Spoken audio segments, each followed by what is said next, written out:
Pueden tomar asiento, iglesia. Nuevamente doy muchas gracias al Señor por esta oportunidad de estar aquí. Es una bendición, como lo decía. Algo que quiero reconocer y dar gracias a Dios es por una iglesia que canta. ¿No saben qué bendición es esto, familia? No simplemente para el equipo de adoración, pero para la iglesia en sí. Saber que estamos cantando no a cualquier persona, estamos cantándole a Dios, al Creador, al Salvador, al Redentor, que por gracia nos ha salvado. Así que por lo menos yo ya he sido ministrado en gran manera por el equipo de adoración y por las voces de la congregación, como cantan y adoran a su Señor. No pierdan eso nunca, por favor. Como iglesia local es importante que le demos un peso serio a la adoración bíblica y al peso y al contenido de las canciones, que cuando cantemos, prediquemos.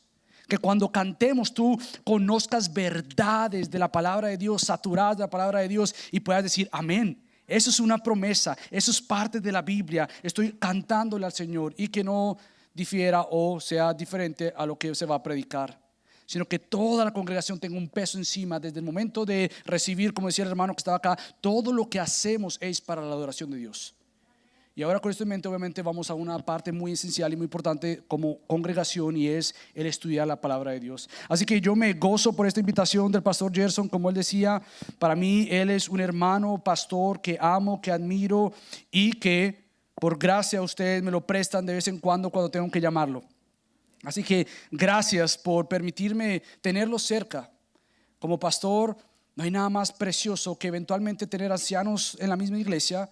Pero mientras que eso pasa, por lo menos en nuestro caso, en Gracia sobre Gracia, es bueno tomar el teléfono y llamar a otro pastor, hermano y amigo que te ama, como para decirte lo que estás haciendo bien, como para decirte lo que no estás haciendo tan bien.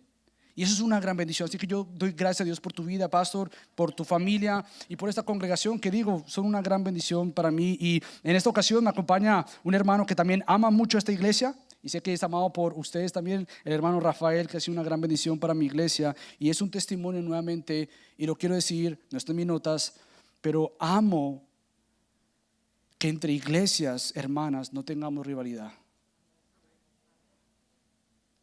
Qué bendición eso. Yo no sé si tú te has dado cuenta de la bendición de lo que Dios está haciendo en el sur de la Florida.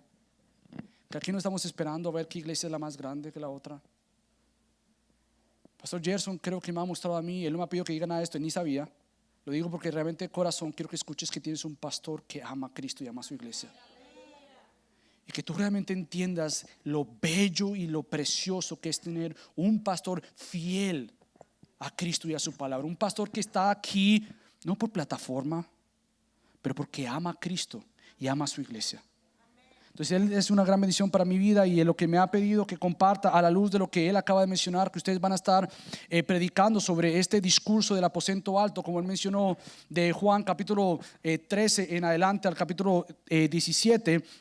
Y a la luz de esto creo que voy a hacer algo que va a romper la dieta de esta iglesia, como lo es la dieta de mi iglesia, y esto es una predicación expositiva. Normalmente, como sé que el pastor Gerson predica, es capítulo por capítulo, versículo por versículo.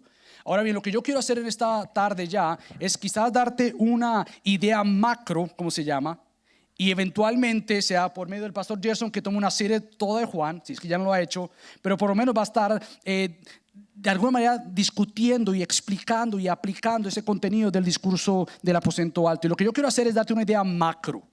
Es decir, yo quiero que tú tengas tus notas puestas ahí al frente, porque en realidad no voy a estar explicando unos versículos, sino voy a estar dando toda la idea de quién es Jesús a la luz de Juan. ¿Qué es lo que el Evangelio según San Juan nos presenta sobre Cristo?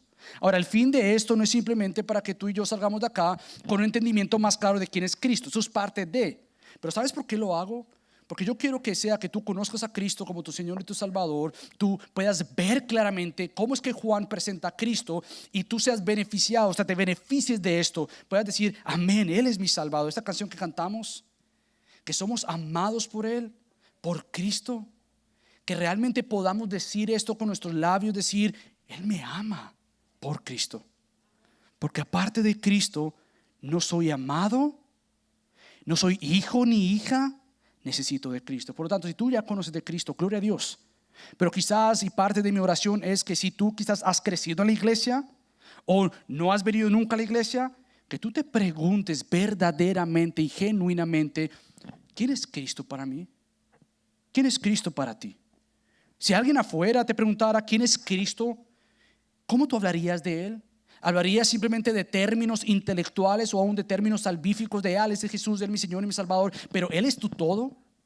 Él es tu tesoro supremo por el cual tú quieres vivir de domingo a domingo. Y esto es lo que vamos a estar tratando de ver hoy, cómo Juan presenta entonces a Jesucristo para que tú y yo entonces, y como congregación local, ustedes puedan estar cimentados en aquel que Juan presenta como el Hijo, número 1, eterno, y número 2, como el Hijo perfecto. Esta es la manera que yo pienso podríamos dividir el Evangelio según San Juan en dos partes. Podrían haber muchas más, obviamente, pero una manera macro es que vamos a estar viendo que Juan presenta a Cristo como el eterno Hijo y Juan presenta a Cristo como el perfecto Hijo. Y ambas son cruciales y esenciales para tu salvación. Si negamos la divinidad de Cristo en cuanto a su eternidad, Él deja de ser el gran Salvador que tú y yo tenemos. Y si negamos la perfección de Cristo, Él deja de ser el Salvador que tanto tú y yo necesitamos. Entonces empecemos con el primero, y es el eterno Hijo. Nuevamente te voy a estar hablando en varios capítulos, varios versículos, y mi intención es tomen nota y vayas a casa. Te voy a dejar una tarea más adelante, así que quiero que estés bien involucrado y tomando nota. Déjame tratar de explicarte algo. Juan, a diferencia de los otros evangelios, igual que Marcos, no presentan en sí el nacimiento de Cristo. Yo no sé si tú te has dado cuenta de esto. Mateo sí lo presenta y Lucas lo presenta claramente con una historia de la genealogía. ¿De dónde es que Cristo viene? ¿Y cómo es que el Antiguo Testamento ha estado trazando esta espera de la simiente prometida? Y llega Mateo y hable con esta genealogía del Rey Cristo. Igual lo hace Lucas. Pero a diferencia, tanto Marcos lo presenta de manera rápida, porque Marcos lo que quiere hacer es llevarte a que tú veas al siervo sufriente prometido en Isaías 53, con miras a ese lugar en Jerusalén donde él iba a ser entregado en una cruz. Pero lo que hace Juan, a diferencia también de los otros evangelios, es que lo presenta de una manera gloriosa como aquel no simplemente de nacido, sino aquel eterno que se hizo hombre. Ahora, déjame leerte lo que un teólogo habla de esto y me llamó mucho la atención y quiero compartirlo contigo. El teólogo Bloch dice lo siguiente: los sinópticos, esto es Mateo, Marcos y Lucas, retratan a Jesús desde la tierra hacia arriba, desde su momento terrenal hasta la ascensión, ¿verdad? Pero fíjate lo que él dice: Juan presenta a Jesús desde el cielo hacia abajo. La manera en que Juan presenta a Cristo es darnos a entender esto glorioso y único, y es cómo este Cristo eterno se ha hecho hombre. ¿Cómo es posible que el eterno Salvador, sin necesidad de hacerse hombre y sin necesidad de venir a rescatarte a ti y a mí, se hizo hombre? Entonces lo que hace Juan es presentarte a la luz de su evangelio el milagro del nacimiento del Dios eterno. ¿Cómo es posible que Él sin necesidad alguna se haya hecho hombre, y el Verbo se encarnó y vino y habitó entre nosotros? Y lo que hace Juan también es mostrarte a lo largo de este evangelio esta igualdad, esta armonía entre Dios Padre. El fin de Juan es presentarte que Jesús es igual a Dios. Juan presenta de una y otra vez que Jesucristo es Dios mismo hecho hombre, no menos que Dios, igual a Dios. Y la manera que Él lo hace es para demostrar nuevamente que la manera de nosotros tener vida es por medio del autor de la vida, y es Cristo. La manera de tú salir de tu oscuridad espiritual es reconocerla y mirar hacia la luz, y esta luz es Cristo. No hay manera alguna de estar bien con el Padre si no es por medio de Cristo, y esto es lo que Cristo va a estar mostrándonos una y otra vez. Y para esto entonces lo que hace Juan es, él escribe su evangelio desde 7 señales que muestran una y otra vez que Él es igual a Dios. Ahora, si tú tuvieras la oportunidad de sentarte con el apóstol Juan y le dijeras: Juan, ¿tú por qué escribiste Juan? Como creyente yo quisiera saber por qué escribiste el evangelio según tus palabras, mostrándome a Cristo. Bueno, él llegaría y te llevaría al final de Juan, en el capítulo 20, versículo 31, y él diría lo siguiente: estas cosas se han escrito para que ustedes crean. Y vamos a estar hablando de esta palabra creer, porque es muy importante tú entender lo que significa cuando el Nuevo Testamento habla de creer.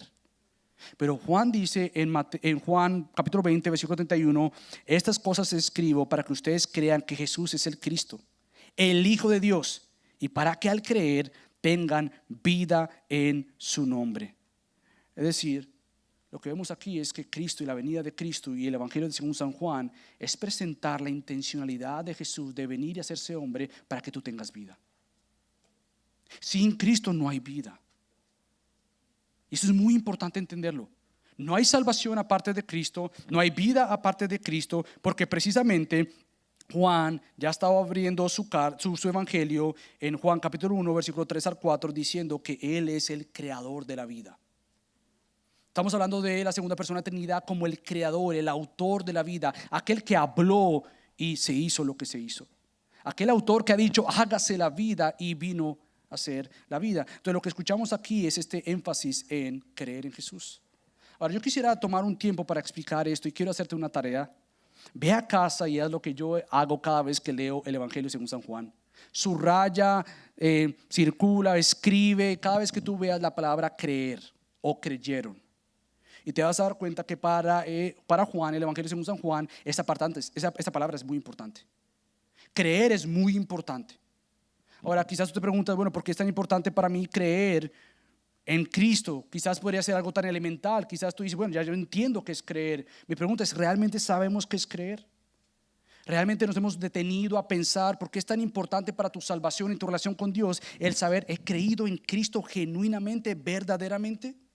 Bueno, yo quiero llevarte a que entiendas que a lo largo de Juan, la idea detrás de esta palabra es una fe salvífica. No es simplemente creer. No es simplemente que tú creciste en la iglesia y dijiste, no, yo sí creo en Jesús. Es más, mis papás y mi mamá me llevaron a la iglesia y yo he servido en la iglesia y yo he liderado en la iglesia y yo creo en Jesús. ¿Qué significa creer desde la perspectiva de salvación, una fe salvífica? ¿Qué significa esto? Bueno, va más allá de una simple confesión de palabras. Va más allá de un entendimiento aún intelectual de tú decir, sí, yo creo aquí en mi mente que Cristo es Jesús. Creer significa nuevamente despojarte de todo aquello que tú puedas creer tener algo más aparte de Jesús. Significa despojarte de toda aquella seguridad que tú puedes tener en ti mismo o en alguien más y no solamente en Jesús. Creer significa que no hay otra persona más que Cristo que sea Cristo. Es decir, yo necesito de Cristo. Creer significa esta convicción personal de entender tu gran necesidad de Cristo. Y ahora, para que tú entiendas cómo el Nuevo Testamento habla de creer, yo quiero llevarte a dos partes. Quiero que vayas conmigo a Santiago y después vamos a ir a Hebreos. Santiago capítulo 2, del 19 al 20, habla de la palabra creer, que a veces creemos entender que lo que significa creer es cualquier cosa creer. Pero fíjate lo que dice Santiago. En Santiago 2, versículo 19 dice, ¿tú crees que Dios es uno? Y entonces diríamos, sí, yo creo que es uno. Bueno, haces bien. También los demonios creen y tiemblan. Pero ¿estás dispuesto a admitir, oh hombre vano, que la fe sin obras es estéril? Ahora, ¿qué querrá decir Santiago con esto aquí? Bueno, él está diciendo más de creer, obviamente. Porque si creer simplemente es creer en Jesús, Satanás sería salvo. Satanás sabe quién es Jesús. Satanás lo sabe. Trató de tentarle, trató de detenerlo, pensó haberlo crucificado y haber ganado. Satanás sabe quién es Jesús. Pero entonces, ¿qué palabra es creer?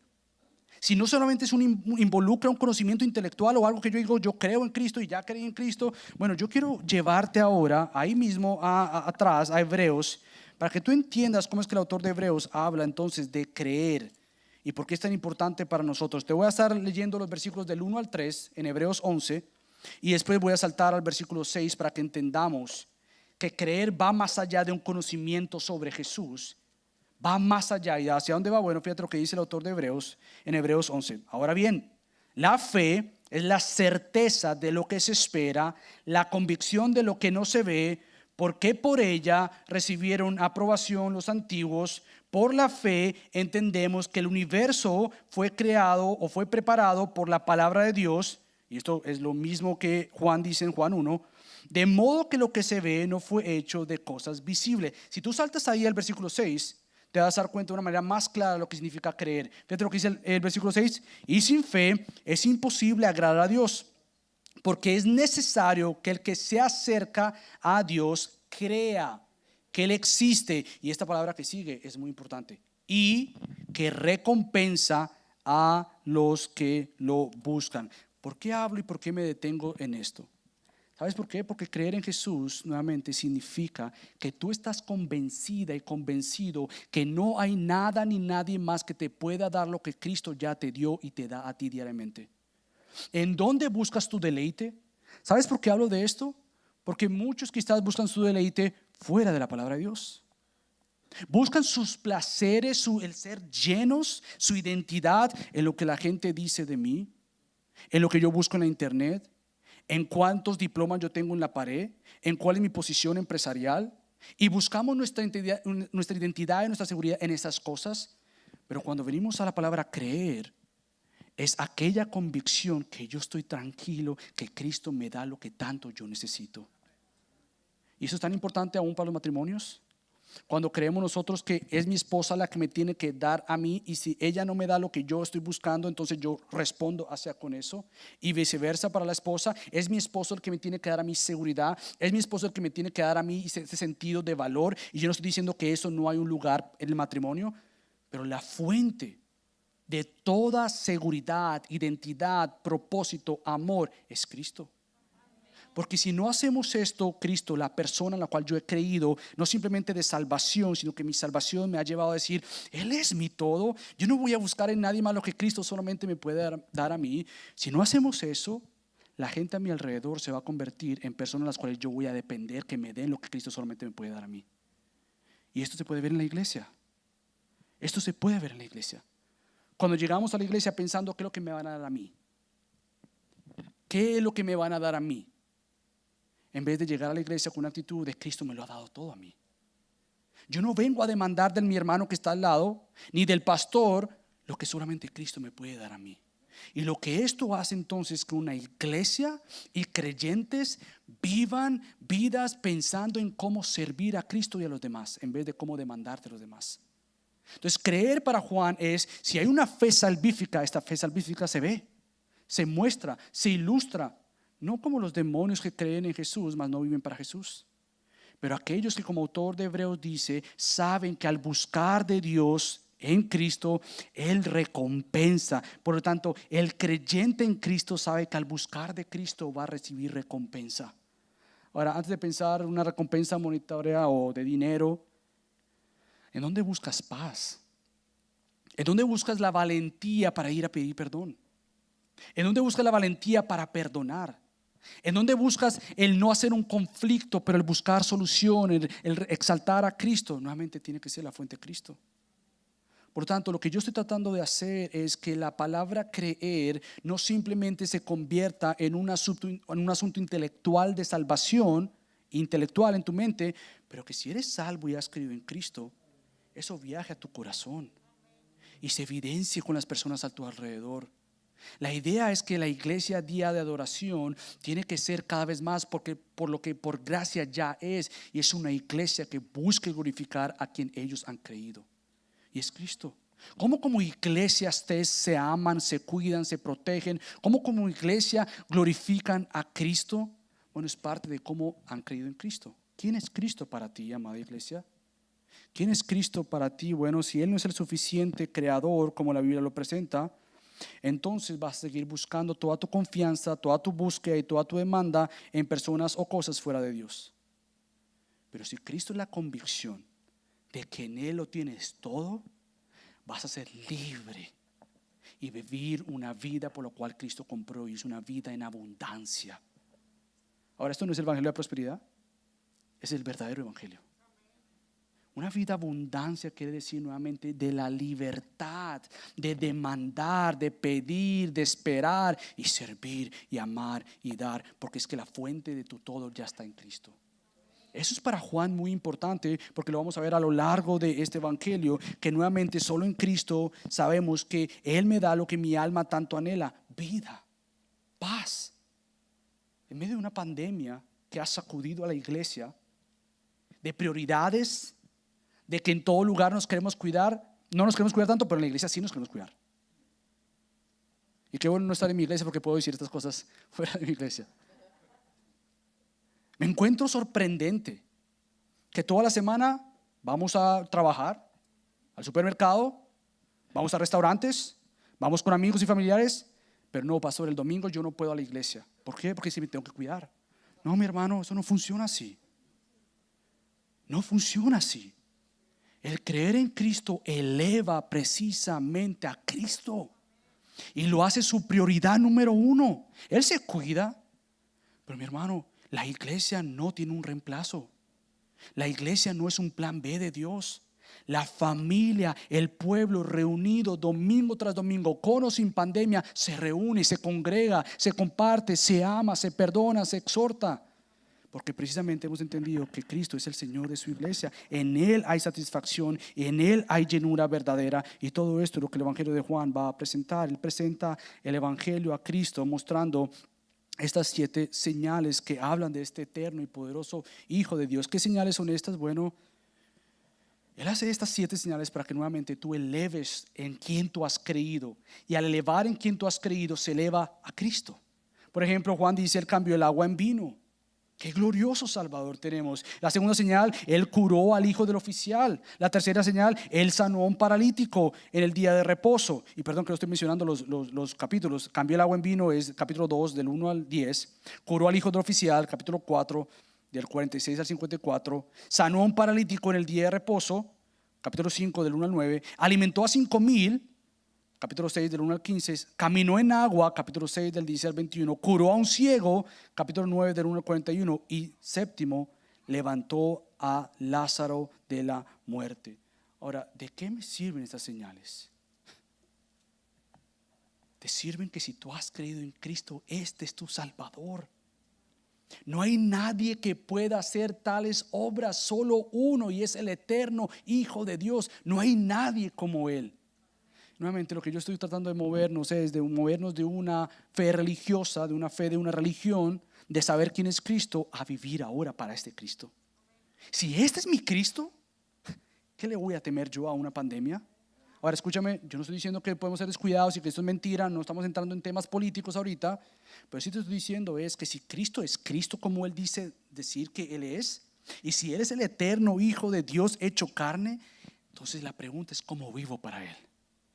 ¿Cómo vivo para aquel Salvador? No importa la edad que yo tenga, si estoy en high school, en college, o si estoy un padre, o si soy una mamá, si estoy casado o no estoy casado, si tengo hijos o no tengo hijos, si soy parte de la iglesia de liderazgo, si soy pastor o no soy pastor. La pregunta no es esa, la pregunta es: como creyente que profesa Cristo, ¿cómo vives para este Cristo?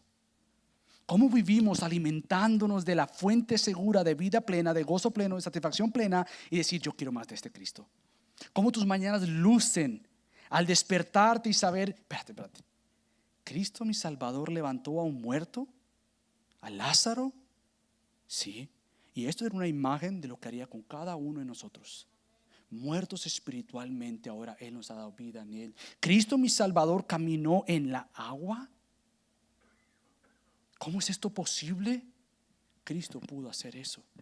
Entonces se va más allá de un mero entendimiento de quién es Jesús, a elevar la seriedad y el privilegio de este gran Salvador. Por lo tanto, nosotros necesitamos diariamente de este perfecto Hijo. Entonces, si hablamos del eterno Hijo, de aquel milagro único que Cristo, el eterno Hijo de Dios, se haya hecho carne, y deja que esto de alguna manera llegue a tu mente y diga: ¿cómo esto es posible?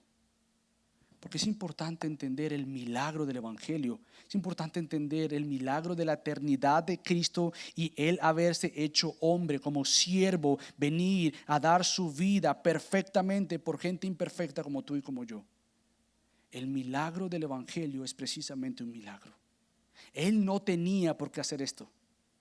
El Eterno tuvo que haberse rebajado a nosotros. Y el Evangelio de Juan lo que hace es presentar a este eterno Salvador y decir: este es tu gran Señor, este es tu gran Señor. ¿En Él tú has creído? Él es tu eterno Salvador. Por lo tanto, cualquier problema terrenal, ¿a dónde acudes? ¿A dónde te refugias? ¿Buscas del eterno, sabio Dios hecho carne para ver cómo solucionar el conflicto en el cual estás? Ante toda diversidad, prueba que tengas, aflicción que tengas, ¿a dónde buscas? ¿A dónde corres? Si no es Cristo, ¿quién más? Entonces, para nosotros Cristo no es simplemente la solución al problema. Cristo es la fuente de vida. Cristo es quien sostiene a pesar de que el problema tuyo no se vaya. ¿En este Cristo has creído? ¿Conoces a este Cristo que a pesar de que tú estás en este problema, sea con tu matrimonio, estés buscando solución, ayuda, consejo, y siguen los problemas y dices: ya no más? O tú corres a este Cristo y dices: Señor, yo te necesito a ti. Y quiero decirte, amado hermano, una de mis cargas es el liderazgo en el hogar por nosotros los hombres. como hijo de Dios, y si estás casado, y si no estás casado también escucha, porque esto se ve desde ya. ¿Cómo estás liderando tu casa? Con este eterno Cristo que no te ha dejado solo. Obviamente es difícil. A nadie se le hace esto natural. Nadie se levanta diciendo, qué bueno, hay problema en mi matrimonio. Ah, qué bueno. No, eso es difícil y cuesta. Pero nuevamente el problema no debe ser o llevarnos a minimizar el problema. Debe llevarnos a la fuente, y es Cristo. ¿Cómo Cristo puede involucrarse en nuestro matrimonio, ser exaltado porque Él es el eterno Hijo de Dios? ¿Cómo Él nos puede ayudar? El Evangelio no es simplemente información teológica, es información teológica que se debe llevar a la práctica. Este Cristo glorioso tiene que verse en todas áreas de nuestra vida. Este Cristo glorioso tiene que verse afectando mi corazón y aquellos que estén a mi alrededor. Este Cristo glorioso tiene que verse en mis luchas con mi pecado y mi deseo de ser más como Cristo. Si Cristo no es eterno o meramente un concepto filosófico para ti, no tiene ninguna implicación terrenal para ti. La eternidad de Cristo no simplemente es algo filosófico, algo teológico y se queda ya en lo eterno. No, tiene implicaciones para el hoy. Porque se supone que Cristo, si es eterno, se hizo hombre, ha creado la eternidad, porque Él la creó, para en su oración decir que la vida eterna es que le conozcamos a Él, en Juan 17. Entonces, ¿cómo le conoces hoy aquí?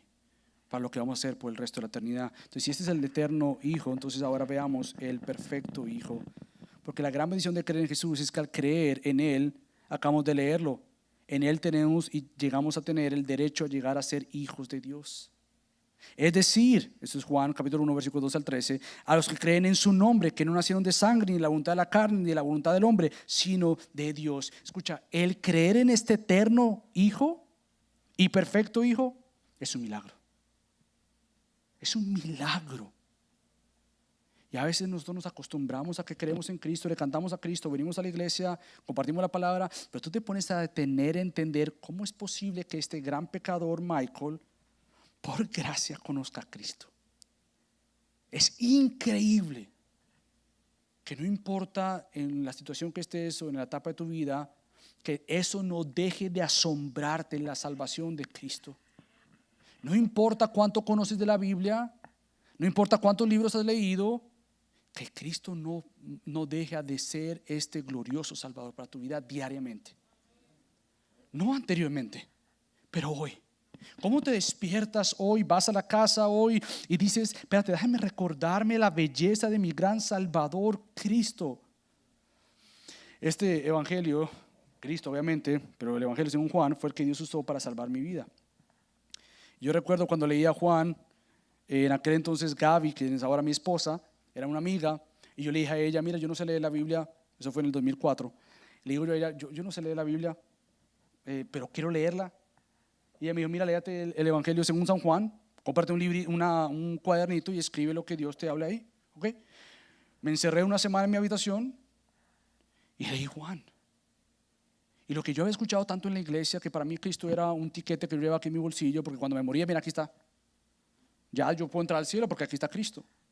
De ser una mera creencia de aquí o de un paquete de salvación o de seguro, el Evangelio de Cristo me mostró a Cristo y mi necesidad de este perfecto Salvador que yo tanto necesitaba y tanto necesito y tanto necesitaré. Él es mi Cristo, mi Salvador. La pregunta es, ¿quién es para ti Cristo? Porque creer en Cristo nuevamente es este regalo de vida que Él nos dio el derecho, Él, no yo, Él, de llegar yo por gracia a ser su hijo. Somos hijos, cantamos ahorita. Y mi pregunta es, ¿la cantamos porque realmente nos asombra el que tú digas, espérate, ¿de quién está hablando? ¿De mí? ¿Yo hija, yo hijo de Dios? Y que lo que causes en tu corazón sea tirarte al suelo, sea literalmente o en tu corazón, y decir, yo no puedo creer que yo sea un hijo de Él. Este es el amor más grande y revelado que jamás hemos visto. Que cualquier día de los enamorados no tenga ni siquiera comparación alguna del verdadero amor que existe en la persona amorosa de Cristo. Él nos ha dado al perfecto Hijo de Dios, y por el perfecto Hijo de Dios, ¿sabes qué? Hemos llegado a ser adoradores en espíritu y en verdad, como Juan lo dice en el capítulo 4, versículo 21 al 24.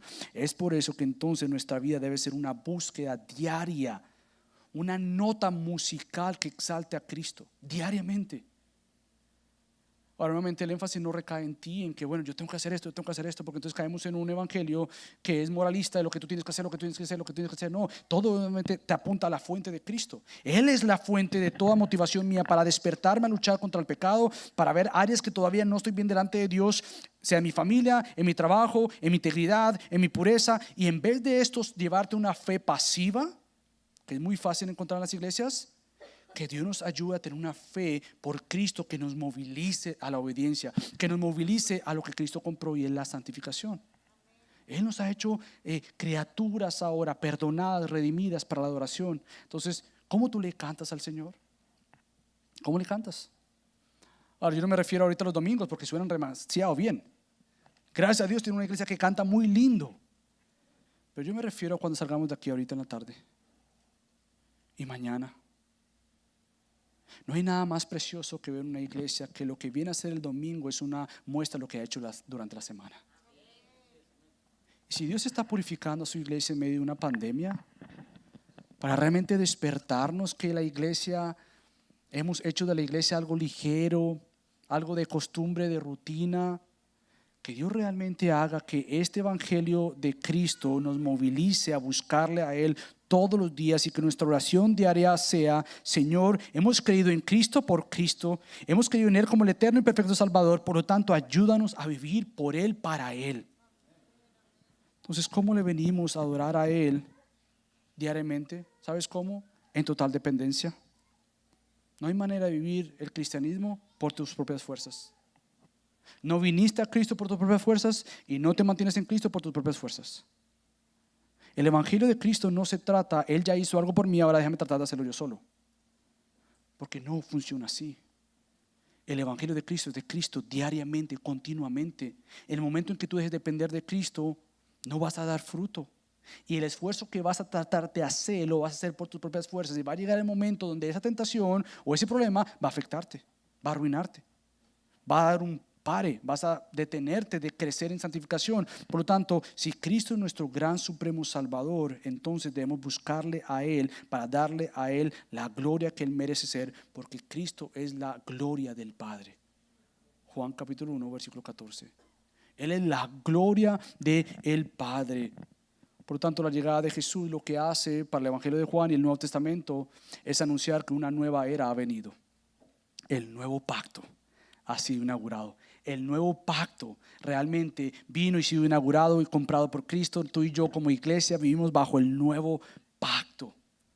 Y tú puedes ir y revisar todas las promesas del Antiguo Testamento y ver las promesas del Nuevo Testamento y darte cuenta que qué bendición es creer en el Cordero que nos ha mostrado gracia y verdad. El cumplimiento de todas las promesas del Antiguo Testamento son sí, el amén en Cristo Jesús. Y decir como Juan el Bautista en el capítulo 1, versículo 29, ahí está el Cordero de Dios que quita el pecado del mundo.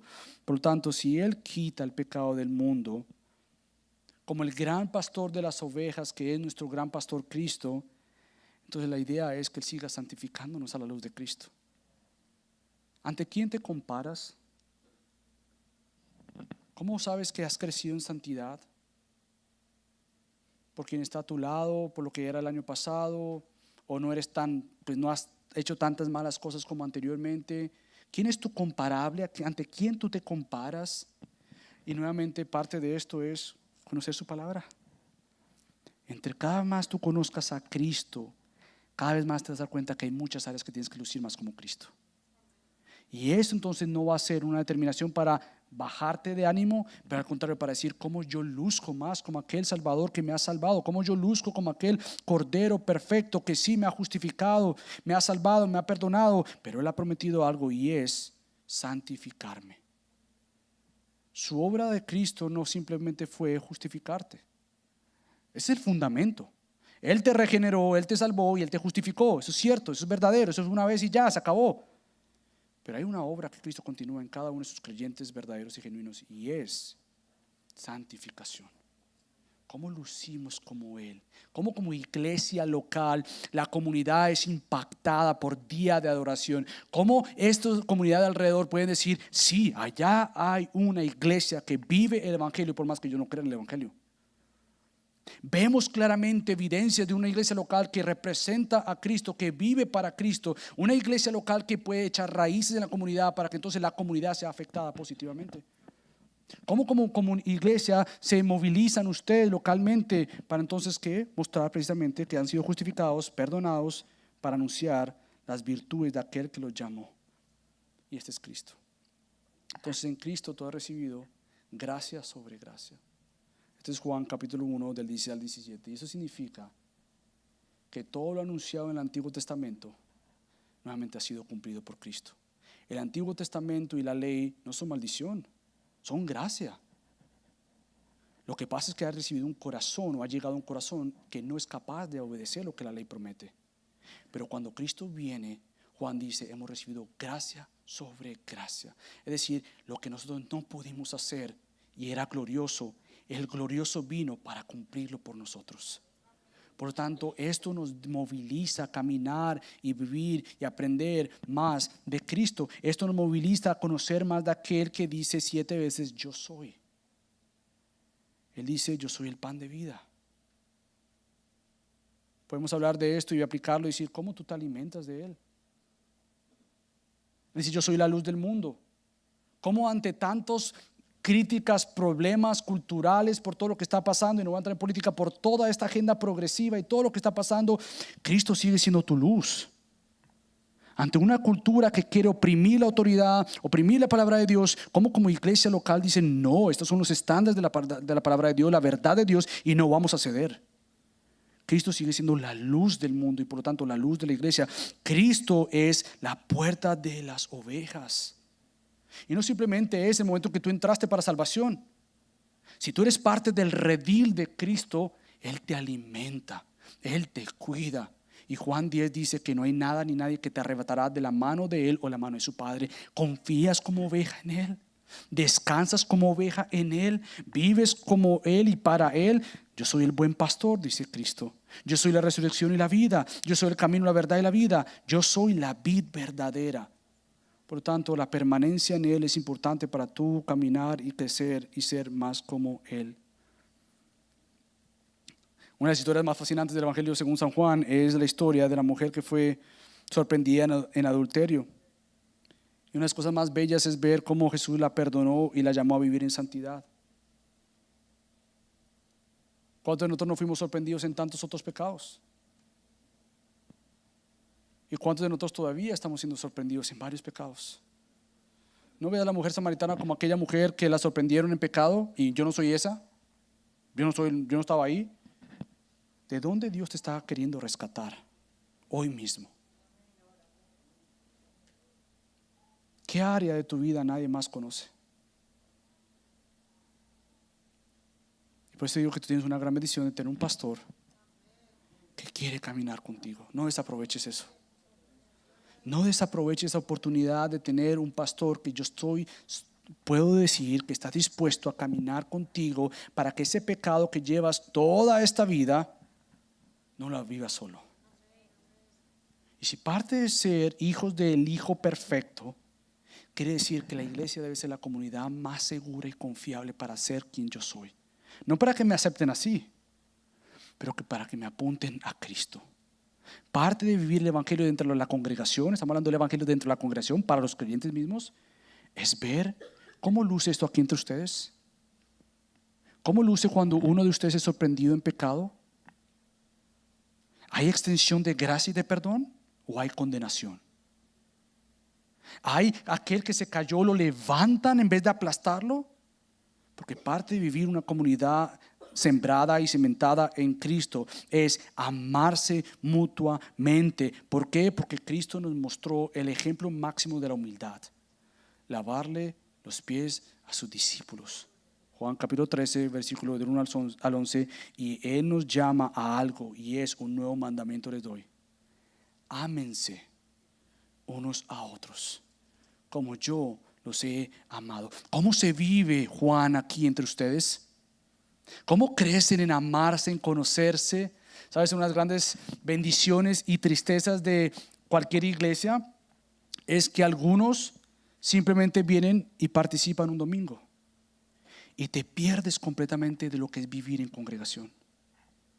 Te pierdes completamente de estos grupos de comunidad que van a comenzar o ya comenzaron. Te pierdes de discipularse mutuamente y ver el domingo una vez como yo voy allá, participo y me voy. ¿Qué si Dios quiere para ti este 2021? Que tú crezcas en lo que significa ser miembro de una iglesia local, que echa raíz, que se invierta, que se cuida y que cuida a otros, que es amado para amar, que es cuidado para cuidar. ¿Qué significaría para día de oración el vivir el mandato de Cristo de ámense los unos a los otros? ¿Qué significaría para ustedes? Yo no lo sé porque no soy su pastor y no soy miembro de la iglesia, pero ustedes sí lo saben. Ustedes saben qué significa el amarse mutuamente, como Cristo dice en Juan 13, 31 al 35. Por lo tanto, todo esto lo hacemos bajo una sola verdad descrita en Juan 19 y es: consumado es. Cristo llega a decir estas palabras en el momento de su crucifixión y decir: consumado es.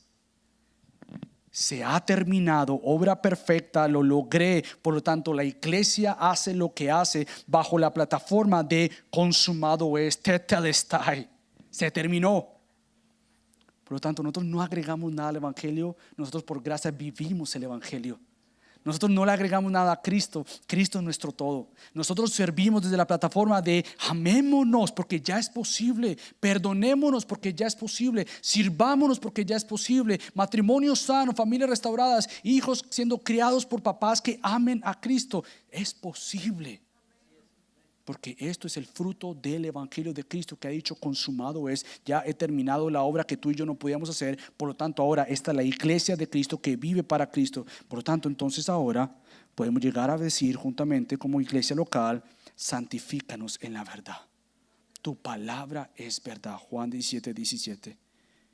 Que seamos uno. Esa es la oración que ustedes van a ver más adelante en Juan 17, que Cristo le ora al Padre: Dios, que sean uno. Y nosotros diríamos: ¿cómo uno? Y Cristo responde: como tú y yo somos uno. Ellos han sido parte y agregados a esta unión entre nosotros. Que esta unión entre nosotros se extienda a la unión entre ellos. Qué increíble sería ser una iglesia bajo esta unidad. Y si es posible. No es romantizar una idea. No es decir: eso es iluso, eso es jamás posible en una iglesia. Yo creo que es posible. Y debemos vivirlo, no perfectamente, mirando al perfecto Cristo, y decir: si es posible ser uno, porque Cristo nos ha dicho que su oración es que nos amemos para que este amor con el cual Dios amó a su Hijo y Cristo amó a su Padre esté entre nosotros. En Juan 17, 26. Entonces, amada iglesia, día de oración, yo quiero exhortarte como iglesia local que llevan más años que nosotros, por ejemplo, en Gracia sobre Gracia. Sigan siendo de ejemplo. Sigan siendo de ejemplo para la comunidad, para nosotros como iglesia. No hay nada más bello que si alguien me llega a mí de esta zona, yo poderle decir: ¿pero de dónde tú vienes? No vivo en esta zona, pero día de oración está ahí. ¿Deberías ir ya? Qué precioso poder decir tal cosa confiadamente, que hay una iglesia local que ama a Cristo. Ahora, todo esto es posible por Cristo.